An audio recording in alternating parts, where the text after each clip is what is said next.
Harihi Om. Sahana Bhavatu, Sahanau Bhunaktu, Sahaviryan Karavavahai, Tejasvinavadhi Tamastoma Vidvishavahai. Om Shanti Shanti Shanti. Om Jaya Shri Krishna Chaitanya Prabhu Nityananda, Shri Advaita Gadadhara Srivasari Gaura Bhakta Vrinda. Hare Krishna, Krishna Krishna, Hare Hare, Hare Rama, Rama Rama, Hare Hare. So Duryodhana has gone to Bhishma. He's made his plea that, you please kill our enemies, which happens to be the Pandavas. And, he doesn't believe that he can't. He's, for some reason, he's not doing this like that. So, show your full prowess. And Bhishma said, I've been showing my full prowess, just you don't accept it because it's not, the results aren't favorable to you. So Duryodhana then, having said all this, and very nice, and very emotional, then now he shows the other side. Duryodhana paused and breathed deeply. He looked into Bhishma's eyes. Or, if out of compassion for them, O Lord, or hatred for me, you do not wish to kill the Pandavas, then please step down and allow Karna to fight. That great hero, the very ornament of battle, has promised to kill Kunti's sons and all their allies. And so he's saying here, please step down and allow Karna to fight. But the reason Karna's not fighting is because of Karna's own determination, not because of it's not that Bhishma's stopping Karna. It's just Bhishma keeps telling Karna, don't be so proud. You underestimate the enemy. This is improper. You talk as if you're the greatest hero around, but there's so many others who are great warriors. And he became insulted. Oh, you always tell me, but you're the, yes, because you, Karna, are always the one that's so proud that doesn't properly understand others' position. And so then Karna well, I won't fight as long as you're on the battlefield. So it's a foolishness, but but it is presented as if it's Bhishma is standing in the way. Bhishma felt the dagger of Duryodhana's words pierce his heart. The prince's suggestion that he was not trying his best only compounded the pain he already felt at having to fight in the first place. It seemed Duryodhana had no intelligence. That would probably be an understatement. He had not seen how hard his warriors had been fighting. But he only sees, what's the result? We win today? Good job. We not winning today? All you guys are not trying very hard. You're being lazy. That's all. He doesn't have. He himself went in front of Arjuna and almost got killed, only because the sun set. Otherwise, good chance he would have been dead. Right? Because it's not that Drona and others weren't there. Despite that, he had to leave the battlefield. But he can't. That's why he says he's not intelligent. Intelligence means you can tell the difference between things and the common. So you can't tell the difference that his position, Yudhishthira, is not the same. Yudhishthira is superior. And he can't put together, events that I fought with Arjuna. Now this would be personally the third time, defeated all 3 times. And the Gandharvas defeated me, and Arjuna defeated the Gandharvas. So that technically makes them 4. But he doesn't put that together like that. Had he not seen how hard his warriors had been fighting, what more did he think Karna could achieve? Bhishma remained silent for a moment to control his anger. Breathing heavily and clutching the hilt of his sword, he finally said in a cool voice, "Why, Duryodhana, are you stinging me with this insult? I always endeavor to the best of my ability to accomplish your good, even at the cost of my life. I say the Pandavas are invincible. It is not sufficient evidence that Arjuna gratified Agni by withholding the celestial host of Kandava. It means he held back all the demigods, headed by Indra, not just one group of Gandharvas. The whole celestial host he held back. But Duryodhana can't see that. He was defeated by a few Gandharvas, not a whole army. Just the group happened to be passing by and they saw, oh, what are these idiots up to? And then they came in to chastise them. He can't see that. Here's the whole host or that he and his brother rescued you from the enraged Gandharvas. Where was the Suta's son at that time? Bhishma felt an increasing sense of frustration as he addressed Duryodhana. The prince only thought of himself. He cared nothing for others. His whole point is, if all the warriors on that battlefield all die, but at the end he's victorious and it's only him left, he'll consider a worthwhile endeavor. He's that self-centered.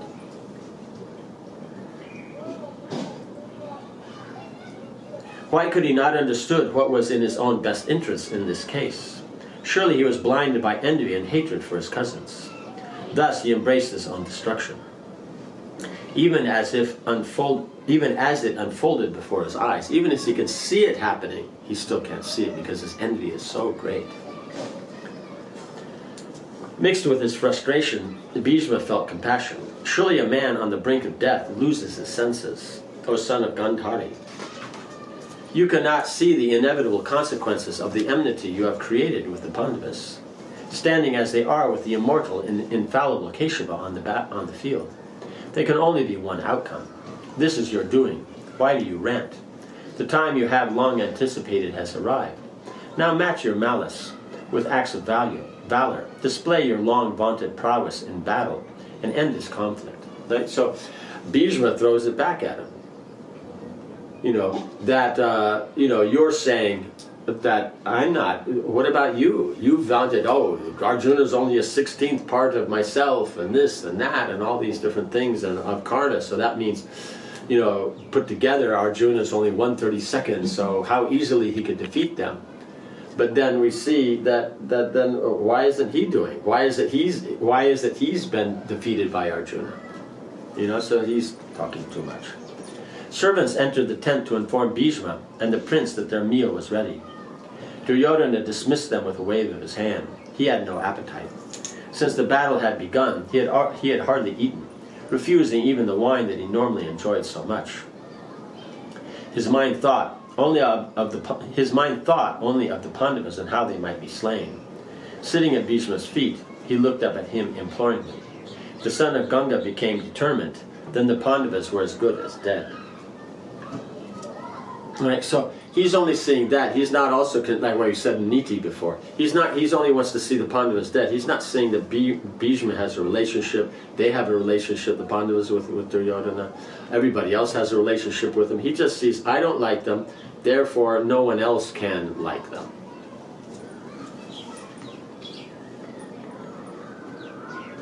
Bhishma drew a deep breath. You should know, O monarch, that I will not at any time abandon you or the Kurus. Such is the duty of Kshatriyas, and indeed my own determination. For your sake, O king, I will make a mighty effort to bring about the Pandavas' death tomorrow. Breaking through the hostile ranks, I will personally confront them in the thick of battle.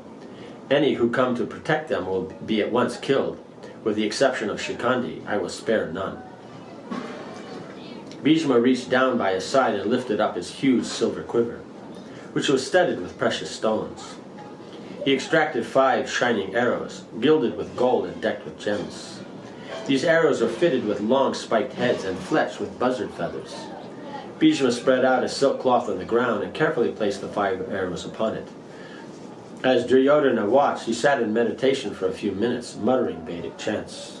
Finally he said, I have imbued these 5 arrows with the full force of my ascetic powers. Even Indra would not escape them. With them I will kill the 5 Pandavas tomorrow. Right, so, and his ascetic powers, as you remember, he's a Kshatriya. And he's taken a vow of brahmacharya. And he's maintained that perfectly. So, that austerity itself, plus there's all his proper performance of duties, his proper performance of, his Kshatriya, arrangements for the protection of the kingdom, when they had no one to rule. Everything he's done and all the service that he's rendered, and even now in the battlefield, how he works so hard, that will give you so much merit. Now, the natural thing is on the material platform, that merit will come as future benefits, going to the heavenly planets, or wealth, or position, power, all these things. So he's saying, I'm taking all of that and putting it into these arrows that they may kill the Pandavas. Bhishma's voice was flat and cheerless. Tears came to his eyes as he continued, Sleep peacefully tonight, O king. In the morning I will come out and fight a terrible battle, the like of which has never been seen. The Pandavas will not escape. Only Krishna can save them. but he has vowed not to take up weapons. A smile touched the corner of Bhishma's mouth. Would Krishna find some way to save his beloved servants? That would be wonderful indeed, but failing that, the Pandavas would be finished.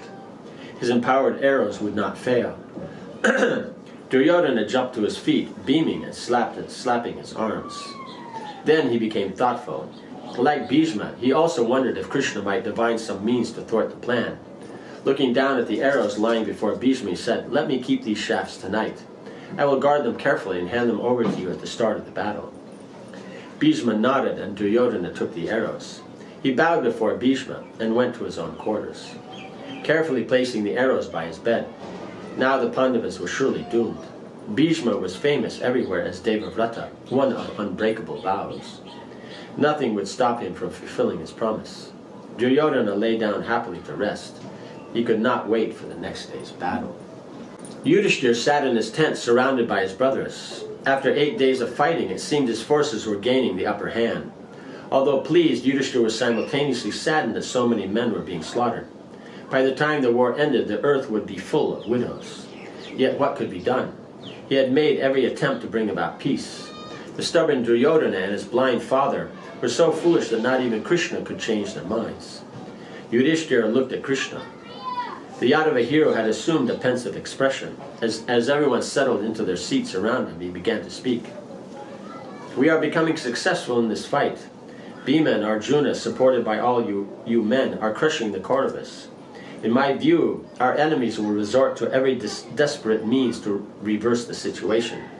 Even now I sense that they are devising some dangerous scheme." Krishna looked at Arjuna, who sat apart from the others, his head bowed. He thought only of Irdavan. The Naga prince had fought out of love for his father. Arjuna remembered the day long ago when he had conceived Irdavan with Ulupi. She had raised the boy among the Nagas, but he had sometimes come to see Arjuna at Indraprastha. Tears fell from Arjuna's eyes as he recalled the days that he had spent with his son. Now that boy lay on a hero's bed, another victim of Duryodhana's greed. Arjuna sighed and looked through the tent, opening into the dark night. Krishna moved forward toward his friend and placed an arm around his shoulder. "O Partha, holding fast to the duty of a Kshatriya, dismiss this grief. Your son has surely reached everlasting regions of bliss. Shake off your sorrow and fix your mind on the fight." Arjuna wiped his eyes and turned towards Krishna. How fortunate he was that the Lord of all beings was personally present to help keep him fixed in virtue. The duty of a warrior was certainly not easy. Krishna smiled comfortably as he went on. "There is something you must do tonight, Arjuna. Do you recall the time when you saved Duryodhana from the Gandharvas? How he then promised to return the favor? I believe that time has now come. The Kaurava has in his possession 5 arrows meant for the death of you and your brothers. O Arjuna, go to him in friendship and ask for the arrows." Arjuna remembered that day in the forest when he had released Duryodhana's brothers. The Kaurava had been consumed by shame, yet his Kshatriya honor had compelled him to admit he owed Arjuna a boon. Arjuna recalled how he had laughed and said he would claim it in the future. He had thought that day would never come, but it seemed that Krishna thought differently. Arjuna began to remove his armor. "O Janardana, I will always follow your determination. I will go at once to Duryodhana."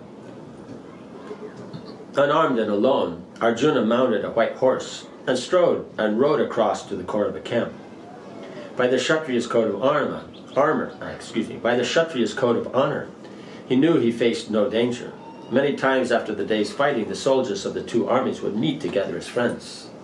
The Kaurava guards stood aside as they saw Arjuna arrive.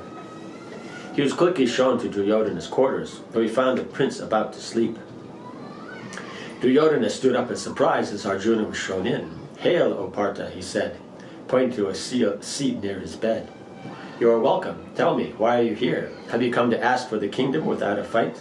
If so, I will give it to you at once."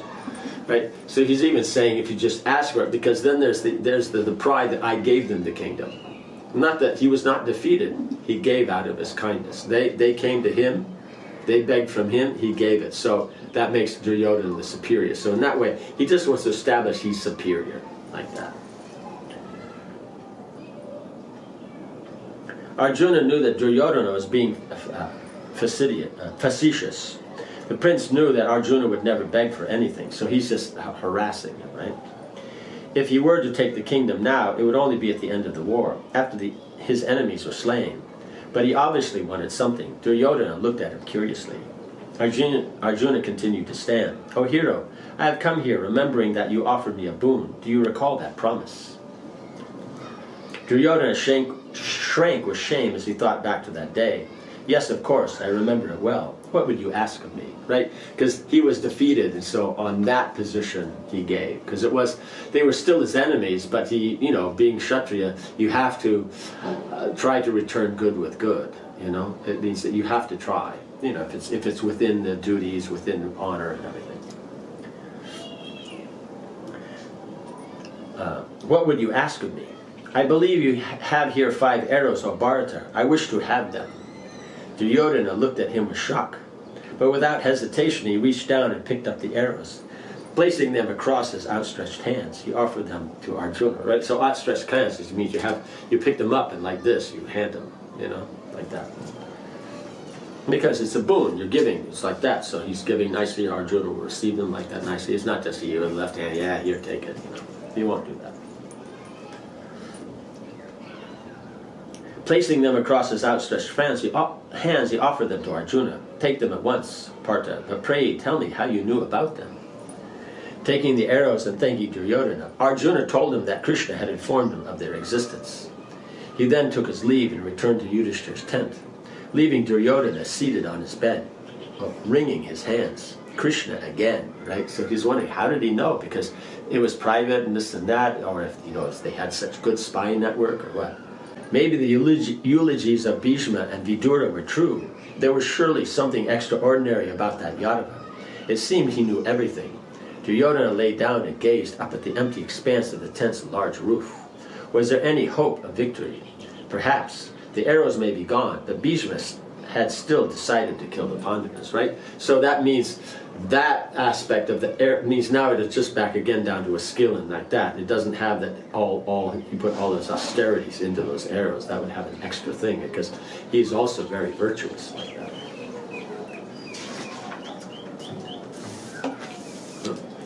Yes, and so next we'll see how Krishna depicts the divines. Om Hare Krishna, Krishna Krishna, Hare Hare, Hare Rama, Rama Rama, Hare Hare. Srila Prabhupada ki jai.